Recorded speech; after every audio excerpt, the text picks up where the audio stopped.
प्यारे दोस्तों, सुप्रभातम। कैसे हैं आप लोग?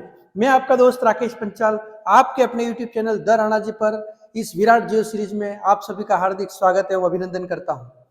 हम राजस्थान की अफवाह प्रणाली का अध्ययन कर रहे हैं। आंतरिक अफवाह क्रम और अरब सागरीय अफवाह क्रम के अध्ययन के बाद में आज हम बंगाल की खाड़ी के अफवाह क्रम पर चर्चा कर रहे हैं। और जैसा कि आप लोगों को पता है कि बंगाल की खाड़ी के अफवाह क्रम से संबंधित जो प्रश्न है प्रारंभ में, वो ये प्रश्न पूछा जाता है कि बंगाल की खाड़ी के अफवाह क्रम के तहत ऐसी कौन सी नदियां हैं जो अपना जल सीधे यमुना में ले जाती है। कहाँ ले जाती है? सीधे यमुना में ले जाती है। और ऐसी 3 नदियां हैं राजस्थान की। और वो 3 नदियां कौन कौन सी हैं? तो इसकी जो पहली नदी है वो कौन सी है?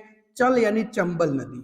ये ट्रिक्स है जो आपके सामने मैंने यहाँ पर लिखी है। चल मुझे जाना है, ई बाफ बैठा है, गम ना कर 5 रुपये ला। ये ट्रिक्स है। ये ट्रिक्स आपकी मदद करेगी इसमें। तो यहाँ पहली नदी कौन सी है? चंबल नदी है। उसके बाद में फिर अपन लोग देखते हैं तो यहाँ पर जो है वो दूसरी नदी कौन सी है? तो दूसरी नदी है आपके बाण गंगा नदी है, जो सीधे अपना जल कहाँ ले जाती है?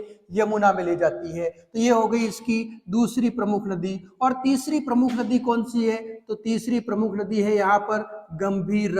ठीक है, गंभीर अलग है और गंभीर अलग है। इस प्रकार से राजस्थान की ऐसी 3 नदियां हैं जो अपने जल को सीधे यमुना में ले जाती है। और वो नदियां कौन कौन सी हैं? पहली नदी होगी आपके चंबल, दूसरी नदी होगी आपके बाणगंगा और तीसरी नदी होगी आपके गंभीर नदी। ये 3 नदियां जो बंगाल की खाड़ी के अफवाह क्रम से संबंधित है। और फिर जो है यहाँ से जब अपन लोग देखते हैं तो ये जो यमुना में ये नदियां मिलती हैं, ये जो यमुना नदी है वो यमुना नदी फिर किससे जाकर के फिर मिलती है? ये मिलती है आपके गंगा नदी से। और वो गंगा नदी फिर जो है वो समुद्र में गिरती है, बंगाल की खाड़ी में। ठीक है, इस प्रकार से बंगाल की खाड़ी के अफवाह क्रम की जब हम लोग बात करते हैं तो सीधे यमुना में जल ले जाने वाली राजस्थान की 3 नदियां हैं, चंबल, बाणगंगा और गंभीर। अब मैं आप लोगों को इस ट्रिक्स का एनालिसिस यहाँ पर करके और फिर बता देता हूँ। तो ये जो चंबल नदी है, चल यानी चंबल नदी, और मुझे का मतलब क्या हुआ? ये कहाँ से निकलती है? एमपी से निकलती है। कहाँ से निकलती है? मध्य प्रदेश से निकलती है। और जाना, जाना का मतलब इस नदी का उद्गम स्थल कौन सा है? तो उद्गम स्थल है आपके जना पाव की पहाड़ियां। कहाँ पे इस नदी का उद्गम होता है? जना पाव की पहाड़ियों से ये नदी निकलती है। और जना पाव की पहाड़ियां कहाँ पर है? तो ये आप लोगों के विंध्यन पर्वतीय क्षेत्र जो है उसका एक भाग है। और ये कहाँ पर है? आपके मध्य प्रदेश में है, जना पाव की पहाड़ियां। और फिर ये नदी जो है वो अंत में जा करके, और फिर चंबल नदी जो है वो अंत में जा करके यमुना से मिल जाती है। और यमुना से कहाँ पर मिलती है? ई का मतलब इटावा। और ये इटावा कहाँ पर है? यूपी। और यहाँ पे ये किस नदी से मिल जाती है? यमुना नदी से मिल जाती है। तो ये उसका आप लोगों के इसका उद्गम क्षेत्र हो गया। और फिर यहाँ से जब अपन लोग देखते हैं तो ये हो गया उसका समाप्ति स्थल हो गया। ठीक है, इस प्रकार से ये चंबल नदी का क्षेत्र हो गया यहाँ पे। फिर अपन लोग बात करते हैं बाणगंगा नदी की। तो जब मैं आप लोगों को यहाँ चंबल नदी का क्षेत्र जो है वो यहाँ पे उसका एनालिसिस आप लोगों को उसका एक ड्रॉ करके और फिर यहाँ पे मैं आप लोगों को बता देता हूँ। तो ये रही चंबल नदी है। और चंबल नदी जो है वो निकल कहाँ से रही है? ये निकल रही है जनापाव की पहाड़ियों से। और जनापाव की पहाड़ियाँ कहाँ पर है? विंध्यन पर्वतीय क्षेत्र है एमपी में, वहां पर है। उसके बाद में राजस्थान में बहती हुई जो है वो ये नदी कहाँ पे जाकर के समुद्र में यमुना नदी से मिलती है? इटावा। और इटावा में कौन सा क्षेत्र है? यूपी में। ठीक है, तो ये हो गया आप लोगों के चंबल नदी का क्षेत्र। अब फिर अपन लोग बात करते हैं बाणगंगा नदी की। तो ये जो बाणगंगा नदी है वो निकलती कहाँ से है? तो इसका उद्गम क्षेत्र है यहाँ पर बेराट की पहाड़ियाँ। कौन सा क्षेत्र है? बेराट की पहाड़ियाँ। और ये जो बेराट की पहाड़ियाँ है वो कहाँ पर है? जयपुर में है। बेराट की पहाड़ियाँ कहाँ है?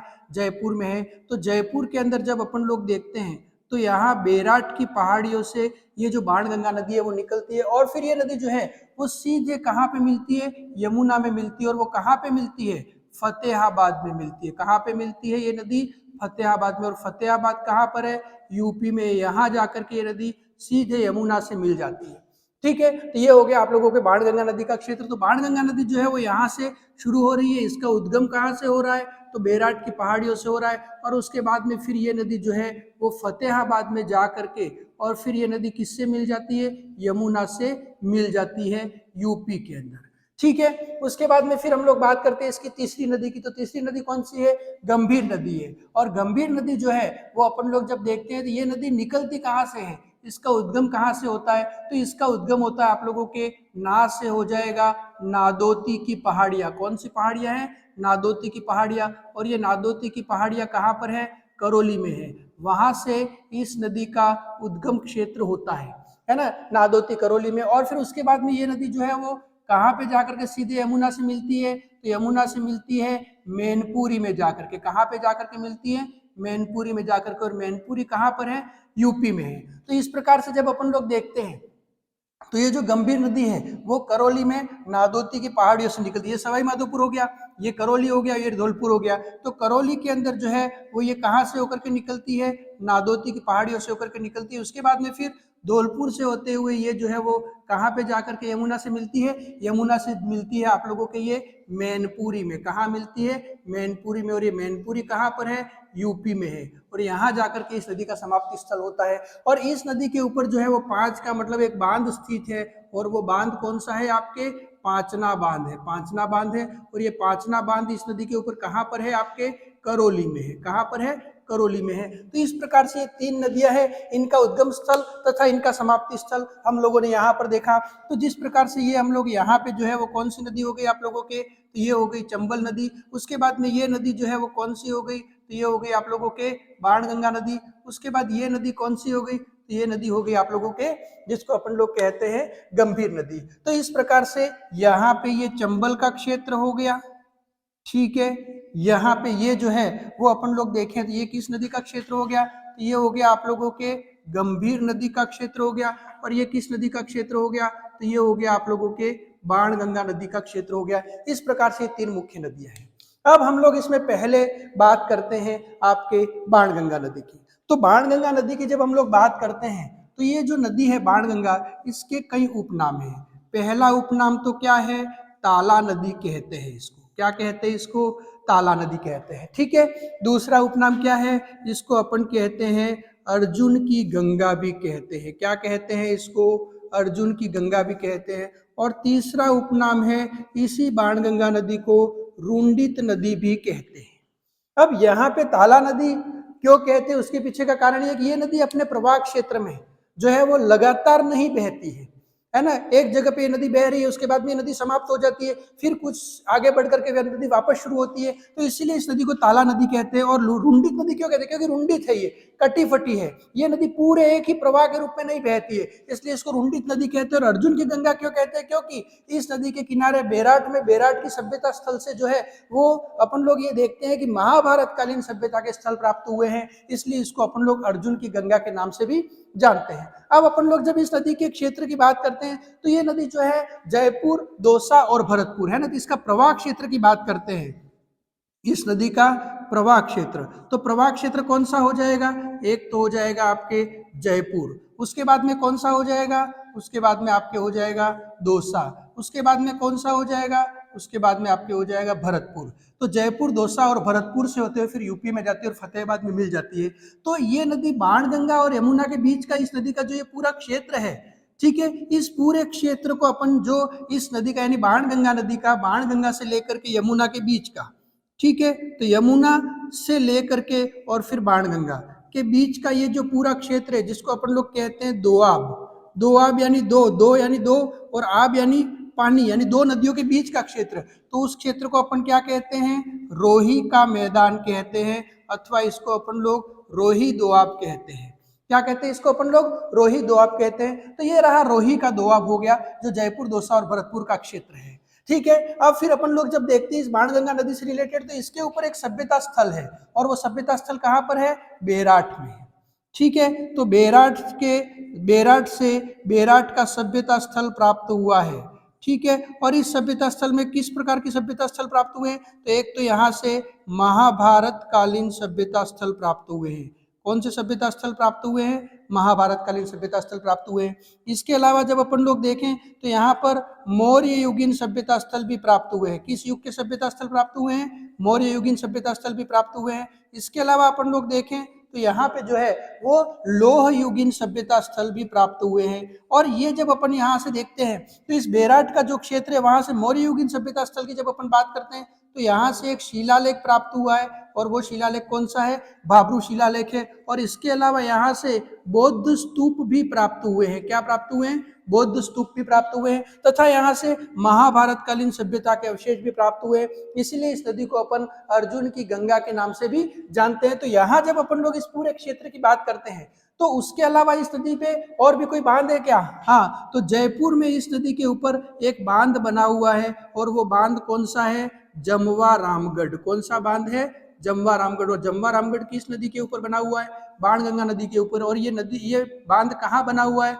जयपुर में बना हुआ है। ये जो जमवा रामगढ़ बांध है वो जयपुर शहर को इसके माध्यम से पेयजल की आपूर्ति की जाती है। इसके अलावा जब अपन लोग बात करते हैं तो भरतपुर के अंदर जो है वो इस नदी के ऊपर एक बांध बना हुआ है और वो बांध कौन सा है, आपके अजान बांध है। कौन सा बांध है, अजान बांध है। और इस अजान बांध से जो है वो केवलादेव घना पक्षी अभ्यारण्य जो है वहां पे भी पानी की सप्लाई की जाती है। तो इस प्रकार से अजान बांध कहाँ पर स्थित है, भरतपुर में स्थित है। किस नदी पर स्थित है, इस बाणगंगा नदी पर स्थित है। अब फिर हम लोग जब बात करते हैं तो इसके बाद में हम लोग बात करते हैं गंभीर नदी की। तो ये जो गंभीर नदी है वो निकलती कहाँ से है, तो नादोती की पहाड़ियों से निकलती है। नादोती की पहाड़ियाँ कहाँ पर है, तो ये नादोती की पहाड़ियाँ है आप लोगों के करौली में है। ठीक है, उसके बाद करौली के बाद में फिर ये नदी जो है वो कहाँ पे जाती है, आपके धौलपुर में जाती है। और उसके बाद में फिर यूपी में जाकर के और फिर जो है यमुना से मिल जाती है। तो अपन जब इस गंभीर नदी की बात करते हैं तो एक तो करौली के अंदर जो है इस गंभीर नदी के ऊपर श्री महावीर जी का मंदिर स्थित है। तो श्री महावीर जी का मंदिर जो है वो कहाँ पर स्थित है, करौली में स्थित है। और किस नदी के किनारे स्थित है, ये प्रश्न बनता है। तो वो नदी कौन सी है, गंभीर। गंभीर ही नहीं है, आप ध्यान रखना, ये गंभीर नदी है। तो यहाँ पे श्री महावीर जी का मंदिर स्थित है करौली में। ठीक है, अब फिर अपन लोग जब इसी से रिलेटेड बात करते हैं तो करौली में ही इस नदी के ऊपर एक बांध है और वो बांध कौन सा है, तो वो बांध है आपके पांचना बांध। कौन सा बांध है, पांचना बांध। और ये जो पांचना बांध है वो 5 नदियों का संगम है यहाँ पर और उस बांध का निर्माण यहाँ पर किया गया है। तो ये बांध जो है वो संयुक्त राज्य अमेरिका के सहयोग से निर्मित है। किसके सहयोग से निर्मित है, संयुक्त राज्य अमेरिका के सहयोग से निर्मित है। तथा ये मिट्टी का बना हुआ राज्य का सबसे बड़ा बांध है। ठीक है, तो मिट्टी का बना राज्य का सबसे बड़ा बांध कौन सा है, तो मिट्टी का बना राज्य का सबसे बड़ा बांध कौन सा है, पांचना बांध। पांचना बांध है कहाँ पर, करौली में है। तथा ये जो पांचना बांध है वो किसके सहयोग से बनाया गया है, यूएसए के सहयोग से बनाया गया। तो वो 5 नदियां कौन कौन सी है, ये भी जो है वो कई बार प्रश्न बनता है। तो 5 नदियों की जब अपन लोग बात करते हैं तो यहाँ पे आ जाता है, एक तो है आपके अटा। ठीक है, अटा के बाद में फिर आती है आपके बेसावट। बेसावट के बाद में फिर आती है आपके माची। ठीक है, तो अटा है, बेसावट है, माची है। उसके बाद में फिर आती है आपके भद्रावती। कौन सी नदी आती है, भद्रावती। और भद्रावती के बाद में फिर कौन सी नदी आती है, बरखेड़ा। तो अटा, बेसावट, माची, भद्रावती और बरखेड़ा, ये जो 5 नदियां हैं, इन 5 नदियों से मिलकर के क्षेत्र बना है, उसको अपन लोग पांचना कहते हैं। और यहाँ पांचना बांध का निर्माण करवाया गया, कहाँ पर, करौली में। और करौली में श्री महावीर जी का मंदिर भी स्थित है जो कि गंभीर नदी के किनारे स्थित है। जबकि करौली में कैला देवी का मंदिर भी है, लेकिन वो कैला देवी का जो मंदिर है वो आपके कालीसील नदी के किनारे स्थित है। तो ये आप लोगों को ध्यान रखना, कालीसील है न कि कालीसिंध है। तो कालीसील नदी के किनारे कौन सा मंदिर स्थित है, कैला देवी का मंदिर स्थित है। और कहाँ पर है, ये करौली में है। जबकि यहाँ पे श्री महावीर जी का मंदिर करौली में किस नदी के किनारे स्थित है, गंभीर।